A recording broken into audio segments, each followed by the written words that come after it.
வணக்கம், நான் உங்க ரவிங்கர். இப்ப ஒரு நியூஸ் பார்த்தேன், நம்ம சவுக்கு சங்கர் சேனல்ல. அவரு பாக்குறாரு, எல்லை கோடுக்குள்ள அந்தோன்னு ஸ்டாலின் கார் டயர் வெடிச்சிருச்சான். என்ன இரும்புலயே போட்டா டயர் நிக்காதுங்க. ஏன்னா அவரு ஏமாத்துறது யாரா முருகன் மக்கள் அல்ல, பொதுமக்களுக்கு தெரிஞ்சுதான் விட்டோம். மாட்டு கட்சி இல்லாம தான் உங்களை உட்கார வச்சு, நீங்க வேணும்னு உட்கார வைக்கல. ரெண்டுத்துக்கிட்டு புரிஞ்சுக்கலாம், முக்கா கூமிட்டீங்களா? நீங்க வேணும்னு உட்கார வைக்கிறதுக்கும் மாற்று கட்சியில் இல்லாம உட்கார வைக்கிறதுக்கும் ஸ்டாலின் உதயநிதி ஸ்டாலின் உங்களுக்கு இன்சியல் ஒரு கேடு.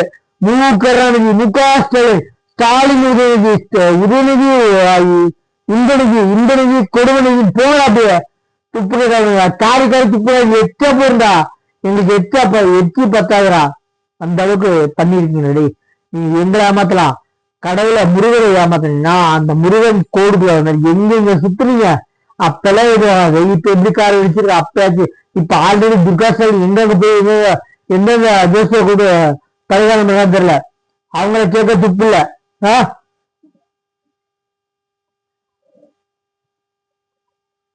நான் சின்ன பிள்ளையில இருந்து முருக பக்தர் தான். எங்க வீட்டுக்குள்ள விநாயகர் படமும் முருகன் படம் தான் எங்க அப்பா வச்சிருந்தாரு. நான் சின்ன பிள்ளையா இருக்கிற காலத்துல இவன் பாடிய துதியை கவனிக்கிறான். முருகனை வேற நம்ம கடவுள்ங்கிறோம். நீ முருகனை நம்ம கடவுள்னாலும் அந்த வழுக்கு பாறையில கால் வீழ்ச்சா கூட சனாதனத்தின் அதல பாதாளத்தில் கொண்டு போய் விட்டுவிடும் நம்மை. நான் படிக்கிற காலத்துல வந்து பட்டை எப்படி போடுவோம்னு சொன்னா, திருநீரை தண்ணி உள்ளங்கையில கொட்டி ஒரு சொட்டு தண்ணீர் ஊற்றி அதை குழப்பி 3 விரலையும் எடுத்து இடதுபுறத்துல இருந்து வலதுபுறம் வரலும் 3 கோடு தெரிய மாதிரி பட்டை அடிச்சுட்டு தான் நான் பள்ளிக்கூடத்துக்கு போவேன். எல்லாம்